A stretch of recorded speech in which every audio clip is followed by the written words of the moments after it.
ایک اہم بات سورۃ العلق کے تعلق سے کہ سورۃ العلق میں اللہ تبارک و تعالیٰ کیا پیغام دینا چاہتے ہیں، کیا تعلیم دینا چاہتے ہیں، تو اسی کے تعلق سے مفسرین حضرات فرماتے ہیں کہ قرآن کریم کی سب سے پہلی وحی جو آغاز وحی ہوا ہے، جو غار حرا میں نازل ہوئی ہے، وہ اس سورت کی ابتدائی 5 آیات ہیں، اس کی باقی آیتیں بعد میں نازل ہوئی تھیں۔ فرماتے ہیں مفسرین حضرات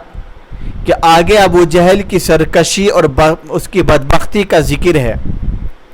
کہ اس نے نبی کریم صلی اللہ علیہ وسلم کو حرم میں نماز پڑھنے سے منع کیا تھا، روکا تھا، حالانکہ نبی کریم صلی اللہ علیہ وسلم ہدایت یافتہ تھے اور تقوی کا حکم دیتے تھے۔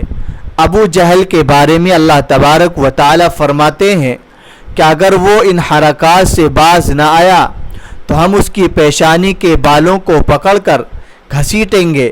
پھر آخر میں اللہ تعالیٰ نے محبت بھرے انداز میں، محبت کے انداز میں